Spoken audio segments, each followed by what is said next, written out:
വല്ലാതെ ദേഷ്യം പിടിക്കുന്നു, ടെൻഷനാവുന്നു, ഭയം തോന്നുന്നു. നമ്മുടെ വികാരങ്ങൾക്കെല്ലാം ചില കാരണങ്ങൾ. നിങ്ങൾ ദേഷ്യം പിടിക്കുന്നത് അതിന് ചില കാരണങ്ങളുള്ളത് കൊണ്ട് തന്നെയാണ്. പല ആളുകളും ചെയ്യുന്നത് അവരുടെ ഇമോഷൻസിനെ മാത്രമാണ് ശ്രദ്ധിക്കുക, അതിനെങ്ങനെ മാറ്റാം എന്നാരും ശ്രദ്ധിക്കാറില്ല. എന്തുകൊണ്ടാണ് ഇമോഷൻസ് മാറ്റേണ്ടി വരുന്നത്? അതെങ്ങനെ മാറും? ഓരോ ഇമോഷനും ഓരോ മെസ്സഞ്ചറാണ്.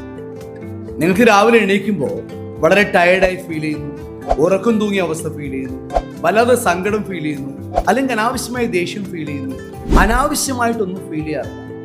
ഓരോ ഫീലിങ്ങിനും വ്യക്തമായ ചില കാര്യങ്ങൾ നിങ്ങളോട് സംവദിക്കാനുണ്ട്. അതറിയാത്തടുത്താണ് നമ്മൾ പരാജയപ്പെടുന്നത്. ഒരാൾ കഴിഞ്ഞ എന്നോട് പറയും വല്ല ദേഷ്യം പിടിക്കും. എന്താ കാരണം?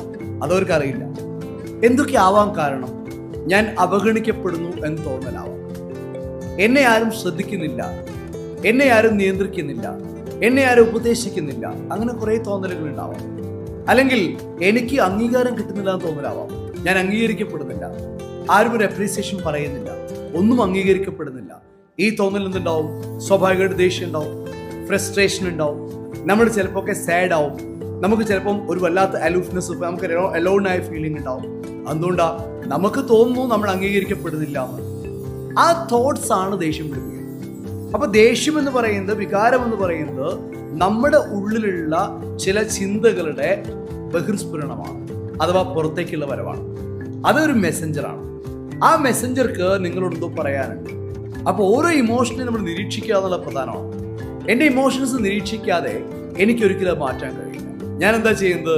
ദേഷ്യം പിടിക്കുന്നു, സോറി പറയുന്നു, നാളെ വീണ്ടും ദേഷ്യം പിടിക്കുന്നു, സോറി പറയുന്നു.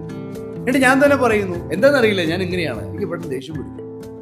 അല്ലെങ്കിൽ നമ്മൾ പറയുന്നു, എന്താണെന്നറിയില്ല, ഞാൻ വളരെ മൂഡ് ഓഫ് ആണ്, ചില നേരങ്ങളിൽ ഞാൻ ഇങ്ങനെയാണ്. അല്ലെങ്കിൽ നമ്മൾ പറയും, എല്ലാ ദിവസവും രാവിലെ എനിക്ക് ഒരുപോലെയാണ്, എണീറ്റ് ഭയങ്കര മൂഡ് ഓഫ് ആണ്. ആ രാവിലെ നിങ്ങൾ എണീക്കുമ്പോൾ മൂഡ് ഓഫ് ആവുന്നുണ്ടെങ്കിൽ നിങ്ങൾ രാത്രി കിടക്കുന്നതിന് മുമ്പ് കൊടുത്ത തോട്ട്സ് ഇമ്പോർട്ടൻ്റ് ആണ്. എന്ന് മാത്രമല്ല, നിങ്ങളുടെ റിയൽ സെൽഫിലുള്ള ചില ചിന്തകൾ, നിങ്ങളെക്കുറിച്ചുള്ള അപകർഷതാ ബോധമാവാം, വേണ്ടത്ര നിങ്ങൾ അംഗീകരിക്കപ്പെടുന്നില്ല എന്നുള്ള തോന്നലാവാം, ആരും നിങ്ങളെ കേൾക്കാനില്ല എന്ന് തോന്നലാവാം. അങ്ങനെ പല തോന്നലുകളിൽ നിന്നാവും നമുക്ക് ഈ ദേഷ്യവും അല്ലെങ്കിൽ ദുഃഖവും ഒക്കെ ഉണ്ടാവും. അത് തിരിച്ചറിയണം. അത് അവനവനെ കുറിച്ച് മാത്രമല്ല, മറ്റുള്ളവരെ കുറിച്ചും തിരിച്ചറിയണം. മറ്റൊരാളുടെ ഇമോഷണൽ സ്റ്റേറ്റ് എന്ന് പറയുന്നത് നമ്മളുമായിട്ട് വളരെ ചേർന്ന് നിൽക്കുന്നതാണ്, അല്ലേ? അപ്പൊ ആ ആളുടെ ഇമോഷണൽ സ്റ്റേറ്റ് നമ്മളോട് എന്തൊക്കെയോ പറയാൻ ശ്രമിക്കുന്നുണ്ട് നമുക്ക് മനസ്സിലാവും. നിങ്ങളുടെ ഭാര്യ ദിവസവും ദേഷ്യം കാണിക്കുന്നുണ്ടെങ്കിൽ, നിങ്ങളുടെ മാനേജർ ദിവസവും ദേഷ്യം കാണിക്കുന്നുണ്ടെങ്കിൽ, അക്ഷമ കാണിക്കുന്നുണ്ടെങ്കിൽ, നിങ്ങളുടെ സ്റ്റാഫ് അൺനെസറി നിങ്ങളോട് ചൂടാവുന്നുണ്ടെങ്കിൽ, തീർച്ചയായിട്ടും കാരണങ്ങളുണ്ടാവും. അവർക്ക് എന്തെങ്കിലും ഒരു തോട്ട്, ഒരു നീഡ് സാറ്റിസ്ഫൈ ചെയ്യപ്പെടാതെ കിടക്കുന്നുണ്ടാവും. അപ്പൊ ഒരു മനുഷ്യന്റെ എന്തെങ്കിലുമൊക്കെ ആഗ്രഹങ്ങളെ അല്ലെങ്കിൽ ആവശ്യങ്ങളെ സാറ്റിസ്ഫൈ ചെയ്യപ്പെടാതെ കിടക്കുമ്പോൾ അത് ഇത്തരം നെഗറ്റീവ് വികാരങ്ങളായി പുറത്തേക്ക് വരും. സോ നിങ്ങൾ ചെയ്യേണ്ട എത്ര മാത്രം, നിങ്ങൾ ഇന്ന് ദേഷ്യം പിടിച്ചിട്ടുണ്ടെങ്കിൽ, ദേഷ്യം പിടിച്ച സമയത്ത് നടക്കില്ല, കാരണം ആ സമയത്ത് നമ്മുടെ ബാക്ക് ബ്രെയിൻ ആക്സസ് ആയിരിക്കും. നമുക്ക് ഈ ആക്ടിവിറ്റി ചെയ്യാൻ ഫ്രണ്ടൽ ബ്രെയിൻ വേണം, നമ്മൾ കുറച്ചുകൂടി കോൺഷ്യസ് ആവണം. അപ്പൊ നിങ്ങൾ ദേഷ്യം പിടിച്ചിട്ടുണ്ടെങ്കിൽ ചെയ്യേണ്ട കാര്യം എന്താ? നിങ്ങൾ ദേഷ്യം പിടിച്ചിട്ടുണ്ടെങ്കിൽ നിർബന്ധമായിട്ടും നിങ്ങൾ നിരീക്ഷിക്കുക, ആ ദേഷ്യത്തിന് എന്നോട് എന്താ പറയാനുള്ളത്? അംഗീകരിക്കപ്പെടുന്നില്ലെന്നാണോ? ശ്രദ്ധിക്കപ്പെടുന്നില്ലെന്നാണോ? അല്ലെങ്കിൽ ഇപ്പോൾ ചെയ്യുന്ന ജോലി ശരിയല്ലെന്നാണോ? അല്ലെങ്കിൽ ഞാൻ എൻ്റെ അർഹതയ്ക്ക് അനുസരിച്ച കാര്യങ്ങൾ നേടിയില്ലെന്നാണോ? എന്താണ് പറയാനുള്ളത് ശ്രദ്ധിച്ച് അതൊരു പേനയും പേപ്പറും എടുത്ത് എഴുതി വെക്കാം. ഇതൊക്കെയാണ് എൻ്റെ ബ്രെയിൻ എന്നോട് പറഞ്ഞിരിക്കുന്നത്, ഇതൊക്കെയാണ് ആ ഇമോഷന് പറയാനുള്ളത്. അതിന് പകരമുള്ള തോട്ട്സിനെ ഡെവലപ്പ് ചെയ്യുക. മറ്റുള്ളവർ അംഗീകാരം കാത്തിരിക്കേണ്ട ആവശ്യമൊന്നുമില്ല.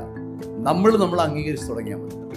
നമ്മൾ അംഗീകരിക്കപ്പെടുന്നു, നമ്മൾ നമ്മളെ സ്നേഹിക്കുന്നു എന്ന്, നമുക്ക് നമ്മുടെ വിശ്വാസമുണ്ടെന്ന്, നമ്മൾ നമ്മുടെ കൂടെയുണ്ടെന്ന് നമ്മൾ എപ്പോഴും ചിന്തിക്കാൻ തുടങ്ങുമ്പോൾ അപ്പം മുതൽ മറ്റുള്ളവർ മാറിക്കും. കാരണം അപ്പം മുതൽ നമ്മുടെ ഇമോഷണൽ വൈബ്രേഷനിൽ മാറ്റം വരും.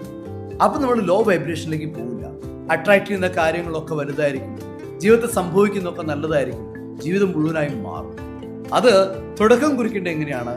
നിങ്ങളുടെ ഓരോ വികാരങ്ങളെ നിരീക്ഷിക്കുക, ആ വികാരങ്ങൾ നിങ്ങളോട് എന്ത് കമ്മ്യൂണിക്കേറ്റ് ചെയ്യുന്നു എന്ന് കൃത്യമായിട്ട് നോട്ട് ചെയ്ത് നോക്കുക. എന്നിട്ട് അതിന് പകരമുള്ള തോട്ട്സ് എഴുതിയെടുത്ത് പ്രാക്ടീസ് ചെയ്യുക. അതാണ് വഴി.